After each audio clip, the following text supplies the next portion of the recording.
Okay, let's begin 5.2 notes with the point of concurrency.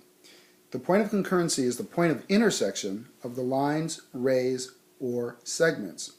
So in an asterisk, if you have this asterisk here, the point of concurrency will be that red dot. So you see that red dot there? That's where the lines meet. That's the point of concurrency. So basically the point of concurrency is the point at which the lines meet, or the point of intersection of the lines. Points of concurrency will be important because for the next few days we're going to be studying different points of concurrency within a triangle. Okay, so now I'd like you to draw a triangle, or you can use the one that I have given you in class, or in class, I gave you one. So right now I'd like you to draw a triangle, and this will be the triangle that I will use. And the first step is to draw a perpendicular bisector of line segment AB. So if you want, at this point you can pause the presentation, draw your triangle ABC, and draw one of the perpendicular bisectors, the perpendicular bisector of line segment AB. So again, you can pause it right now if you wish, but at this point I will continue to move on. So here's my midpoint. This is the midpoint of line segment AB, and here is my perpendicular bisector of line segment AB. So step 2 will be to draw the perpendicular bisector of line segment BC. Again, you can pause this presentation and do that right now yourself, but I will continue at this point. So here's my midpoint of line segment BC, and here is the perpendicular bisector of line segment BC. And then finally, draw a perpendicular bisector of line segment AC. So again, you can pause this presentation and you can do the perpendicular bisector of line segment AC yourself, but at this point I will move on.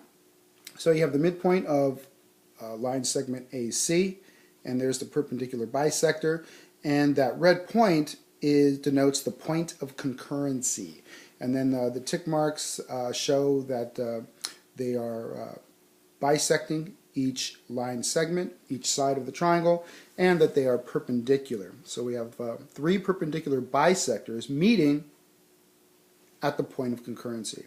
And that point of concurrency has a special name. That point of concurrency is called the circumcenter. The circumcenter of a triangle is made by 3 perpendicular bisectors. Okay, and then we did a little exploration in class, but for the sake of this presentation, I will just tell you that the circumcenter has a feature. The circumcenter is equidistant from the 3 vertices of the triangle.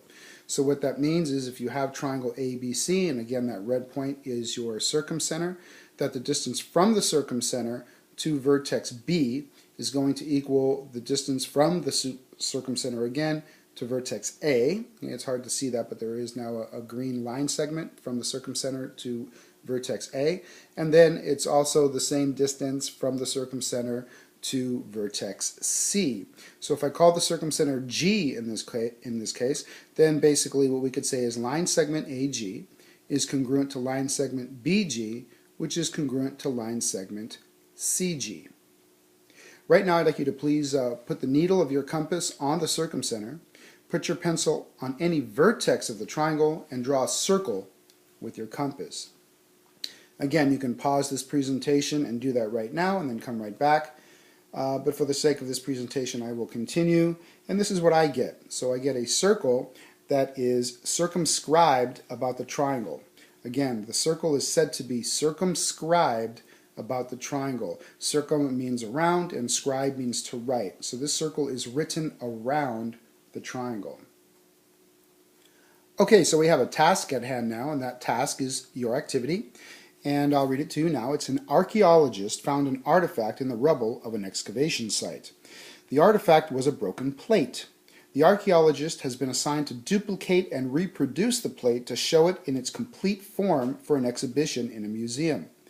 The museum will show the broken artifact alongside the replica showing what it must have looked like when it was first made some 1,500 years ago.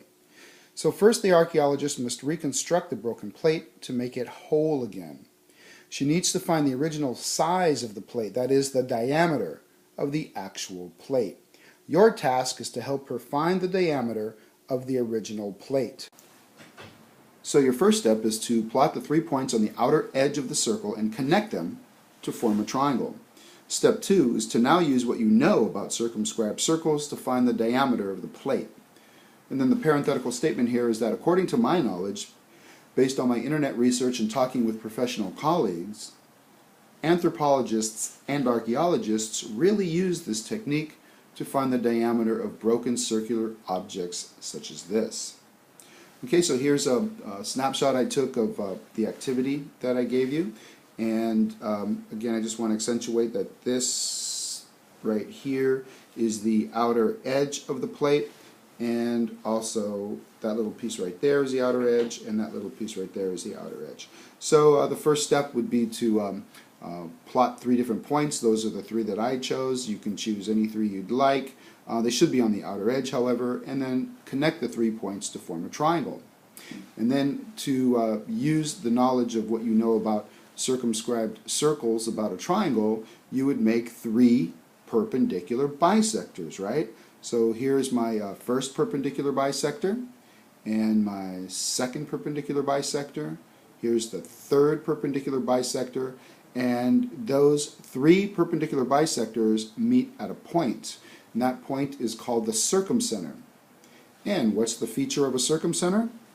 It's equidistant from the 3 vertices, so I can just measure the distance from the circumcenter to the vertex, and that must be the radius of my circle. So if the radius of my circle, for example, is, say, 10 inches, then all I have to do is multiply that by 2, right? Because the 2 times the radius equals the diameter, and so we have that the diameter would be, say, 20 inches. So the diameter of that plate would be a 20-inch plate.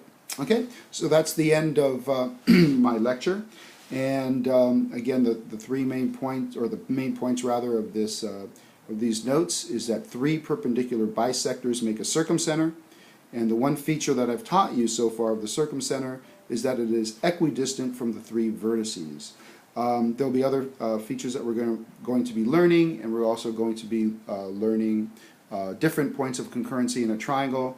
But that's the end of today's lecture, and if you have any questions or concerns, please feel free to contact me at your convenience, and it would be my pleasure to help you. Bye-bye.